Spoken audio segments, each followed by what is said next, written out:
ನಮಸ್ಕಾರ ಸ್ನೇಹಿತರೆ, ಎಲ್ಲರಿಗೂ SR ಟಿವಿ ಕನ್ನಡ ಚಾನೆಲ್ಗೆ ಸ್ವಾಗತ. ಭಾರತ ದೇಶದಲ್ಲಿ ಇರುವಷ್ಟು ಸಂಪ್ರದಾಯ, ಆಚಾರ, ವಿಚಾರಗಳು ಇನ್ಯಾವ ದೇಶದಲ್ಲೂ ಇಲ್ಲ ಎಂಬುದು ನಮ್ಮೆಲ್ಲರಿಗೂ ಗೊತ್ತೇ ಇದೆ. ನಮ್ಮ ಮನೆ ದೇವರ ಕೋಣೆಯೊಳಗೆ ದೇವರ ಫೋಟೋ ಮುಂದೆ ಒಂದು ತಾಮ್ರದ ಚೊಂಬಿನಲ್ಲಿ ನೀರು ಹಾಕಿಡುವುದು ಅನಾದಿ ಕಾಲದಿಂದಲೂ ಬರುತ್ತಿರುವ ಆಚಾರ.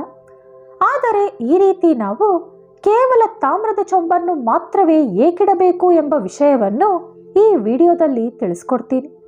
ಆದರೆ ಅದಕ್ಕೂ ಮುಂಚೆ ನೀವಿನ್ನೂ ನಮ್ಮ ಚಾನಲನ್ನು ಸಬ್ಸ್ಕ್ರೈಬ್ ಮಾಡ್ಕೊಂಡಿಲ್ಲ ಅಂದರೆ ಖಂಡಿತ ಈಗಲೇ ಸಬ್ಸ್ಕ್ರೈಬ್ ಮಾಡ್ಕೊಳ್ಳಿ. ಹಾಗೆ ಹೊಸ ವಿಡಿಯೋ ನೋಟಿಫಿಕೇಷನ್ಸ್ಗಾಗಿ ಪಕ್ಕದಲ್ಲಿರೋ ಬೆಲ್ ಐಕಾನ್ ಕ್ಲಿಕ್ ಮಾಡ್ಕೊಳ್ಳೋದನ್ನು ಮಾತ್ರ ಮರೆಯಬೇಡಿ. 1. ಪೂಜೆ ಮಾಡುವಾಗ ಪೂಜಾ ಕೋಣೆಯೊಳಗೆ ತಾಮ್ರದ ಚೊಂಬಿನ ತುಂಬ ನೀರನ್ನು ಖಂಡಿತವಾಗಲೂ ಇಟ್ಟಿರಬೇಕು. ಇದರಿಂದ ಮನೆಯೊಳಗೆ ಸುಖ, ಶಾಂತಿ ತುಂಬಿರುತ್ತದೆ ಎಂದು ಹೇಳುತ್ತಾರೆ. ಹಾಗೆ ಮನೆಯೊಳಗೆ ಸಕಾರಾತ್ಮಕತೆ ಬೆಳೆದು ನಕಾರಾತ್ಮಕತೆ ನಾಶಗೊಳ್ಳುತ್ತದೆ ಎಂದು ಕೂಡ ಹೇಳುತ್ತಾರೆ. 2. ಪೂಜಾ ಕೋಣೆಯೊಳಗೆ ತಾಮ್ರದ ಚೊಂಬಿನ ತುಂಬ ನೀರಿಡುವುದರಿಂದ ಸಕಲ ದೇವತೆಗಳು ಸಂತೃಪ್ತಿ ಹೊಂದುತ್ತಾರೆ ಎಂದು ಶಾಸ್ತ್ರಗಳು ಹೇಳುತ್ತವೆ. ಈ ರೀತಿ ಮಾಡುವುದರಿಂದ ದೇವತೆಗಳು ಸಂತೋಷಿಸಿ ನಾವು ಕೋರಿದಂಥ ಎಲ್ಲ ಕೋರಿಕೆಗಳನ್ನು ತಪ್ಪದೆ ಈಡೇರಿಸುತ್ತಾರೆಂದು ಆಧ್ಯಾತ್ಮಿಕ ಪಂಡಿತರು ಹೇಳುತ್ತಾರೆ. ಪೂಜೆ ಮಾಡುವ ಮುಂಚೆ ತಾಮ್ರದ ಚೊಂಬಿನಲ್ಲಿ ನೀರು ತುಂಬಿ ದೇವರ ಮುಂದೆ ಇರಿಸಬೇಕು. ನಾವು ಮಾಡಿದ ಪೂಜೆಯಲ್ಲಿರುವ ಪೂರ್ತಿ ಶಕ್ತಿ ಆ ತಾಮ್ರದ ಚೊಂಬಿನಲ್ಲಿರುವಂಥ ನೀರು ಎಳೆದುಕೊಂಡು ನಿಮ್ಮ ಮನೆಗೆ ಒಳಿತು ಮಾಡಿಕೊಡುತ್ತದೆ. 3. ಪೂಜೆ ಮುಗಿದ ನಂತರ ಆ ಚೊಂಬಿನಲ್ಲಿರುವ ನೀರನ್ನು ಕುಟುಂಬ ಸಭ್ಯರೆಲ್ಲರೂ ತೀರ್ಥದಂತೆ ಸ್ವೀಕರಿಸಬೇಕು. ಆ ತೀರ್ಥದೊಳಗೆ ಭಗವಂತನ ಶಕ್ತಿ ನಿಕ್ಷಿಪ್ತವಾಗಿ ನಿಮಗೆ ಶುಭವನ್ನು ತಂದುಕೊಡುತ್ತದೆ. 4. ಇನ್ನು ನೀವು ತೀರ್ಥದಂತೆ ಕುಡಿದ ನಂತರ ಉಳಿದ ನೀರನ್ನು ನಿಮ್ಮ ಮನೆಯಲ್ಲಿರುವಂಥ ಗಿಡಗಳಿಗೆ ಹಾಕಬೇಕು. ಅಥವಾ ಈ ನೀರಿನೊಳಗೆ ಸ್ವಲ್ಪ ಅರಿಶಿಣ ಬೆರೆಸಿ ಮನೆಯಲ್ಲಿ ಚಿಮುಕಿಸಿಕೊಳ್ಳಬಹುದು. ಈ ರೀತಿ ಮಾಡುವುದರಿಂದ ನಿಮ್ಮ ಮನೆಯಲ್ಲಿ ಯಾವುದಾದರೂ ನಕಾರಾತ್ಮಕ ಶಕ್ತಿ ಅಥವಾ ಪ್ರತಿಕೂಲ ಪರಿಸ್ಥಿತಿ ಇದ್ದರೆ ಅವು ನಾಶವಾಗಿ ಪ್ರಶಾಂತವಾದ ವಾತಾವರಣ ಏರ್ಪಾಟಾಗುತ್ತದೆ. 5. ಇನ್ನು ಪೂಜಾ ಕೋಣೆಯಲ್ಲಿ ನೀರನ್ನು ಇರಿಸಲು ಇನ್ನೊಂದು ಮುಖ್ಯ ಕಾರಣ ಏನೆಂದರೆ ದೇವತೆಗಳಿಗೆ ಪ್ರಿಯವಾದ ನಿವಾಸ ಸ್ಥಳಗಳಲ್ಲಿ ನೀರು ಕೂಡ ಒಂದು. ಹಾಗಾಗಿ ತಪ್ಪದೆ ಚೊಂಬಿನೊಳಗೆ ನೀರು ಇರಿಸುವುದರಿಂದ ಆ ನೀರಿನೊಳಗೆ ದೇವತೆಗಳು ವಾಸವಿರುತ್ತಾರೆಂದು ನಂಬಲಾಗಿದೆ. 6. ಇನ್ನು ಪ್ರತಿ ಬಾರಿ ನೀವು ಪೂಜೆ ಮಾಡುವ ಮುಂಚೆ ನೀರನ್ನು ಬದಲಾಯಿಸಿ ಚೊಂಬನ್ನು ತೊಳೆದು ಹೊಸ ನೀರನ್ನು ಬದಲಾಯಿಸಿಡಬೇಕು. ಹಳೆ ನೀರನ್ನೇ ಇಟ್ಟು ಪೂಜೆ ಮಾಡಿದರೆ ಎಂತಹ ಫಲ ಕೂಡ ಸಿಗುವುದಿಲ್ಲ. ಅದರ ಜೊತೆ ದೇವತೆಗಳಿಗೂ ಕೂಡ ಆಗ್ರಹ ಉಂಟಾಗುತ್ತದೆ. 7. ನಿಮ್ಮ ಮನೆ ಮುಖದ್ವಾರದ ಬಲಗಡೆ ಒಂದು ತಾಮ್ರದ ಚೊಂಬಿನೊಳಗೆ ನೀರು ತುಂಬಿ ಅದರೊಳಗೆ ಒಂದು ಕೆಂಪು ಬಣ್ಣದ ಹೂವನ್ನು ಹಾಕಿಡಬೇಕು. ಈ ರೀತಿ ಮಾಡುವುದರಿಂದ ನಿಮ್ಮ ಮನೆಯೊಳಗೆ ಲಕ್ಷ್ಮೀದೇವಿ ಬರುತ್ತಾಳೆಂದು ಪಂಡಿತರು ಹೇಳುತ್ತಾರೆ. ಹಾಗೆಯೇ ನಿಮ್ಮ ಮನೆಯಲ್ಲಿರುವಂಥ ದರಿದ್ರ ದೇವಿ ಹೊರಗೆ ಹೊರಟು ಹೋಗುತ್ತಾರಂತೆ. ವಾಸ್ತುಶಾಸ್ತ್ರದ ಪ್ರಕಾರ ಪೂಜಾ ಕೋಣೆ ತುಂಬ ಮುಖ್ಯವಾದುದು. ಹಾಗಾಗಿ ಇಲ್ಲಿ ಕೆಲವು ಮುಖ್ಯವಾದ ವಸ್ತುಗಳನ್ನು ಇರಿಸುವುದರಿಂದ ಮನೆಯಲ್ಲಿ ಸಂಪತ್ತು, ಐಶ್ವರ್ಯ ಅಭಿವೃದ್ಧಿಯಾಗುತ್ತದೆ. 8. ವಾಸ್ತುಶಾಸ್ತ್ರದ ಪ್ರಕಾರ ನವಿಲುಗರಿಗಳನ್ನು ದೇವರ ಕೋಣೆಯೊಳಗೆ ಇಡುವುದರಿಂದ ನಿಮ್ಮ ಮನೆಯಲ್ಲಿ ಹಣದ ಸಮಸ್ಯೆ ಬರುವುದಿಲ್ಲ ಎಂದು ಪಂಡಿತರು ಹೇಳುತ್ತಾರೆ. ಪ್ರತಿದಿನ ದೇವರ ಪೂಜೆ ಮಾಡಿದ ನಂತರ ನವಿಲುಗರಿಗಳಿಂದ ದೇವರಿಗೆ ಗಾಳಿ ಬೀಸಿದರೆ ನಿಮ್ಮ ಎಲ್ಲ ಕೋರಿಕೆಗಳನ್ನು ದೇವರು ಈಡೇರಿಸುತ್ತಾರೆ. ನಿಮಗೆ ಎಂತಹ ಆರ್ಥಿಕ ಕಷ್ಟ ಕೂಡ ಬರುವುದಿಲ್ಲ. 9. ಹಣ ಇಡುವ ಸ್ಥಳದಲ್ಲಿ 3 ನವಿಲುಗರಿಗಳನ್ನು ತಪ್ಪದೇ ಇರಿಸಿ. ಈ ರೀತಿ ಮಾಡುವುದರಿಂದ ಲಕ್ಷ್ಮೀದೇವಿ ಅನುಗ್ರಹ ಕಲುಗುತ್ತದೆ.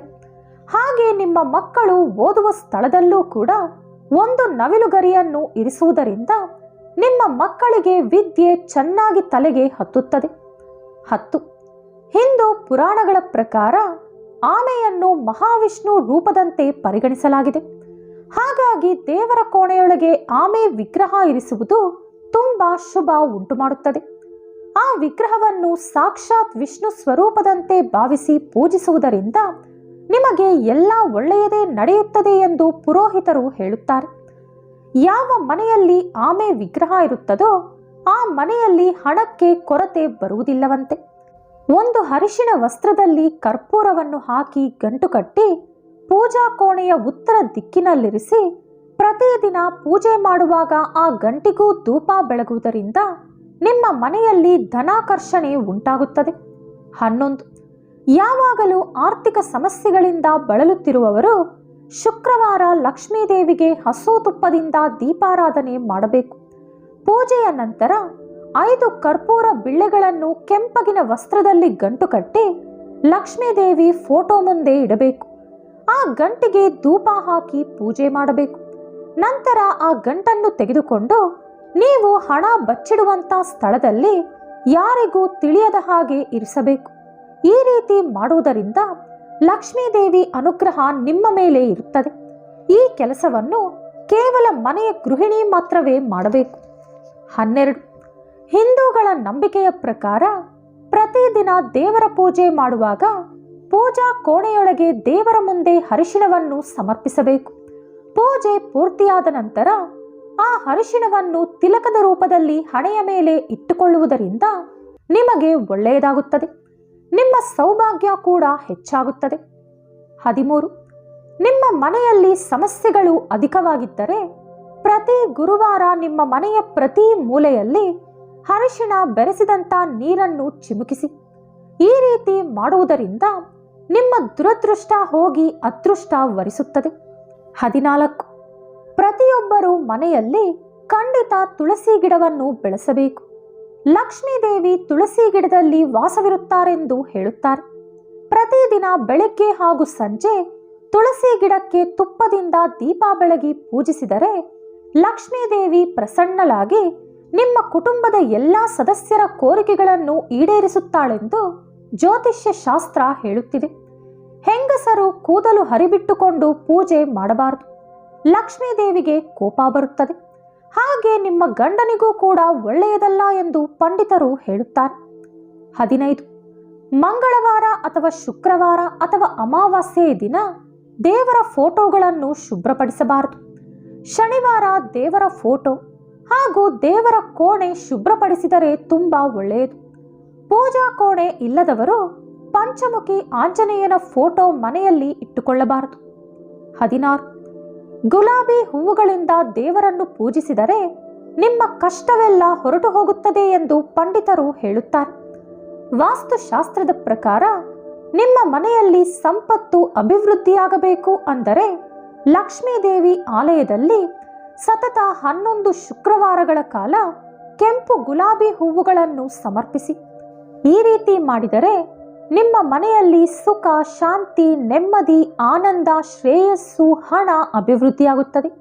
ಈ ವಿಡಿಯೋ ನಿಮಗಿಷ್ಟವಾದಲ್ಲಿ ಲೈಕ್ ಹಾಗೂ ಶೇರ್ ಮಾಡಿ. ಇಂತಹ ಹೆಚ್ಚಿನ ಉತ್ತಮ ಮಾಹಿತಿಗಳಿಗಾಗಿ ತಪ್ಪದೇ ನಮ್ಮ ಚಾನೆಲನ್ನು ಸಬ್ಸ್ಕ್ರೈಬ್ ಮಾಡಿಕೊಳ್ಳಿ. ಮತ್ತೊಂದು ಕುತೂಹಲಕಾರಿ ಮಾಹಿತಿಯೊಂದಿಗೆ ಪುನಃ ಭೇಟಿಯಾಗೋಣ. ಧನ್ಯವಾದಗಳು.